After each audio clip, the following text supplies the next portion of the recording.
दोस्तों, आपका स्वागत है मेरे इस YouTube चैनल पर। मैं हूं डॉक्टर सुनील पाटीदार और आज हम एक ऐसी प्रॉब्लम के बारे में बात करेंगे जो कि काफ़ी लोगों को तंग करने वाली होती है, लेकिन सही नॉलेज और ट्रीटमेंट के साथ इसे बड़ी ही आसानी से मैनेज किया जा सकता है। दोस्तों, ये हम बात कर रहे हैं गॉल ब्लैडर स्टोन की, यानी कि पित्ताशय में होने वाली पथरी या फिर स्टोन के बारे में। दोस्तों, ये एक ऐसी कंडीशन है जो कि काफ़ी लोगों को फेस करनी पड़ती है और जिसकी वजह से काफ़ी डिस्कम्फर्ट और हेल्थ इश्यूज उनको हो सकते हैं।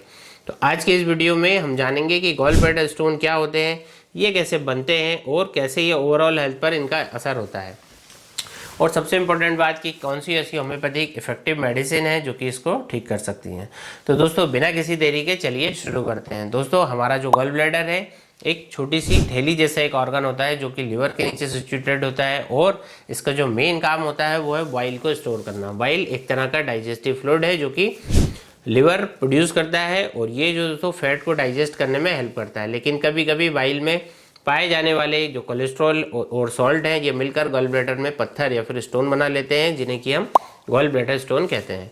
ये स्टोन छोटे से लेके बड़े साइज तक के हो सकते हैं, एक हो सकते हैं, मल्टीपल हो सकते हैं। और गॉल ब्लैडर स्टोन बनने की जो मेन वजह होती है वो है बाइल में कोलेस्ट्रॉल का ज़्यादा होना, बाइल साल्ट का इम्बैलेंस होना, या फिर गॉल ब्लैडर का बाइल को सही से इम्पटी न कर पाना। तो दोस्तों, ये ग्रेजुअल प्रोसेस है और कभी कभी लोगों को पता ही नहीं होता है कि उन्हें गॉल ब्लैडर स्टोन है, जब तक कि उनका साइज जो है कि बड़ा नहीं हो जाता। दोस्तों, गॉल ब्लैडर स्टोन के कुछ कॉमन साइन एंड सिम्टम्स होते हैं जो कि हर किसी पर्सन में सेम तो नहीं होते, लेकिन कि जनरल सिम्टम होते हैं जो कि हमें देखने को मिलते हैं, जैसे कि पेट के राइट साइड में पेन का होना, और कभी कभी जो है तो शोल्डर और बैक तक ये पेन जो है दोस्तों जाता है। खाना खाने के बाद बहुत ज़्यादा डिस्कम्फर्ट महसूस करना, स्पेशली कि जब आप कोई फैटी फूड आपने खाया हो।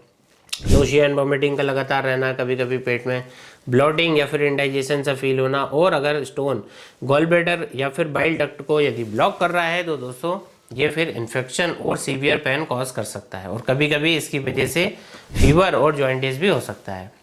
ये जो सिम्टम्स है काफ़ी डिस्टर्बिंग होते हैं और आपकी डेली लाइफ को बहुत ही बेडली ये इम्पैक्ट करने वाले होते हैं। दोस्तों, अब सवाल ये उठता है कि गॉल ब्लैडर स्टोन आखिर बनते कैसे हैं।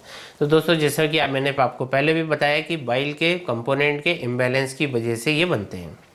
जब लिवर ज़्यादा कोलेस्ट्रॉल प्रोड्यूस करता है तो बाइल उसे प्रॉपरली डिसॉल्व नहीं कर पाता, और ये जो कोलेस्ट्रॉल है गॉल ब्लैडर में क्रिस्टल्स बनकर डिपॉजिट हो जाते हैं, जो कि धीरे धीरे पत्थर के शेप ले लेते हैं। इसी तरह अगर बाइल साल्ट का बैलेंस जो है दोस्तों ठीक नहीं हो, या फिर बाइल का जो फ्लो है प्रॉपर नहीं हो, तो फिर वहाँ पर स्टोन बनने लगते हैं।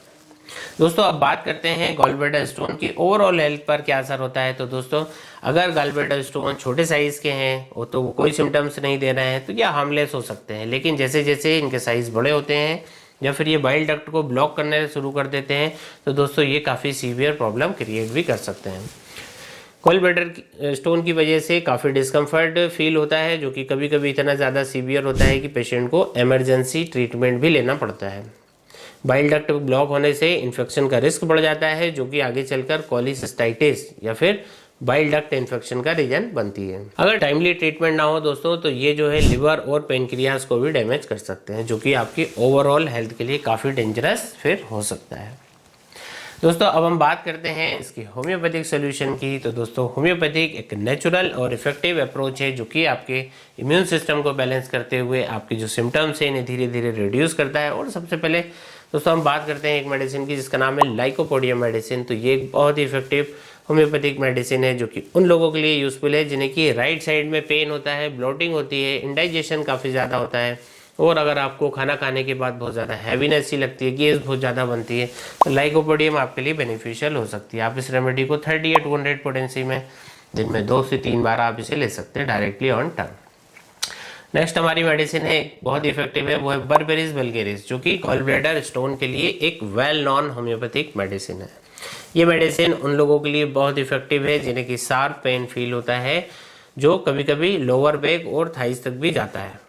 बर्बेरिस वल्गेरिस का मदर टिंचर भी काफ़ी यूजफुल होता है दोस्तों, और इसको जो कि स्टोन को ग्रेजुअली डिसॉल्व करने में मदद करता है। इस दवा का जो मदर टिंचर फॉर्म जो पोटेंसी होती है, इसकी 15-15 बूंदें 1/4 कप पानी में मिलाकर दिन में 3 बार आप प्रयोग कर सकते हैं। ये रेमेडी न सिर्फ आपके दर्द को आराम करेगी बल्कि स्टोन के फॉर्मेशन को भी ये रोकती है। अगर आपको गॉल ब्लैडर स्टोन के साथ साथ यूरिन में बर्निंग और डिस्कम्फर्ट भी फील होता है तो ये मेडिसिन काफ़ी हेल्पफुल रहने वाली है। दोस्तों अब बात करते हैं R7 ड्रॉप की, जो कि डॉक्टर रेगबेक की तरफ से आने वाली एक कॉम्बिनेशन होम्योपैथिक मेडिसिन है, जो कि स्पेशली गॉल ब्लैडर और लिवर के इश्यूज़ के लिए स्पेशली डिज़ाइन की गई है। R7 जो ड्रॉप है उसमें मल्टीपल होम्योपैथिक मेडिसिन के इंग्रेडिएंट होते हैं, जो कि बॉइल फ्लो को इम्प्रूव करते हुए गॉल ब्लैडर जो है उसको इन्फ्लेमेशन को रिड्यूस करते हैं। और इस मेडिसिन को बड़ी आसानी से आप ले सकते हैं 15-15 बूंद 1/4 कप पानी मिलाकर दिन में 3 बार। आगे बढ़ते हैं दोस्तों और बात करते हैं चाइना ऑफिसिनालिस मेडिसिन की। ये रेमेडी उन लोगों के लिए हेल्पफुल होती है जो कि पेशेंट जहाँ पर एक्सट्रीम वीकनेस और जिसको कि बहुत ज़्यादा ब्लोटिंग फील हो रही हो। अगर आपको गॉलब्लैडर स्टोन की वजह से वीकनेस काफ़ी ज़्यादा आ गई हो, या फिर आपको पेट में कांस्टेंट गैस और हैवीनेस ही आपको फील होती है, तो फिर चाइना आपके लिए बहुत ही अच्छा ऑप्शन होने वाली है। इस मेडिसिन को 30 पोटेंसी में दिन में 3 बार लिया जा सकता है डायरेक्टली ऑन टंग। अब हम डिस्कस करेंगे दोस्तों फॉल्टरी 3x टेबलेट मेडिसिन के बारे में। ये एक होम्योपैथिक मेडिसिन है जो कि बाइल के सीक्रेशन को इम्प्रूव करने में मदद करती है। फॉल्टरी उस केसेस में हेल्प करती है जहाँ पे गॉलब्लैडर स्टोन की वजह से बाइल का जो प्रॉपर फ्लो है वो नहीं हो पा रहा है और जिसकी वजह से डाइजेशन इम्पैक्ट हो रहा है। तो इस रेमेडी को 3x पोटेंसी में दिन में 3 बार लिया जा सकता है।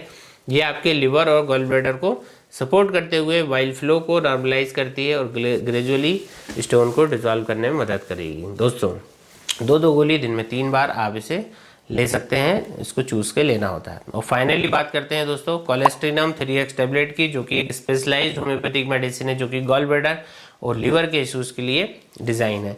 दोस्तों अगर आपको कोलेस्ट्रॉल स्टोन है या फिर आपको कोलेस्ट्रॉल लेवल आपका हाई है तो कोलेस्ट्रिनम आपके लिए बहुत ही बेनिफिशियल हो सकती है। ये रेमेडी बाइल के कोलेस्ट्रॉल कंटेंट को रिड्यूस करते हुए स्टोन के फॉर्मेशन को प्रिवेंट करती है। आप इस रेमेडी को 3x पोटेंसी में टेबलेट फॉर्म में यूज़ कर सकते हैं, 2 गोली सुबह, 2 दोपहर, 2 रात। दोस्तों ये थी सारी रेमेडी जो कि गॉलब्लैडर स्टोन के लिए काफ़ी इफेक्टिव होती है, लेकिन साथ में आप अपनी डाइट और लाइफस्टाइल पर भी ज़रूर से ध्यान दें। फैटी और ऑयली चीज़ें आपको अवॉइड करनी है अपनी डाइट में। Fibre rich food, easy digestible होने वाले फूड को आपको ज़रूर से शामिल करना है। रेगुलर एक्सरसाइज और हाइड्रेशन पर भी आपको विशेष ध्यान देना है, क्योंकि ये सब डाइजेस्टिव सिस्टम को हेल्दी रखने में मदद करते हैं। तो दोस्तों आज हमने गॉलब्लैडर स्टोन के बारे में काफ़ी डिटेल में बात की कि अगर आपको ये वीडियो हेल्पफुल लगा है तो इसके दोस्तों तक जरूर से शेयर करें, इसे लाइक करें और चैनल को दोस्तों सब्सक्राइब नहीं किया है तो सब्सक्राइब जरूर से कर लें। और अगर आपको इस तरह की कंसल्टेशन की आपको ज़रूरत है, आप ऑनलाइन हमसे संपर्क कर सकते हैं नीचे दिए गए व्हाट्सएप नंबर पर। दोस्तों मैं आपके लिए ऐसे ही हेल्थ से रिलेटेड टॉपिक लेकर आता रहूँगा, तब तक अपना बहुत ख्याल रखिए। धन्यवाद।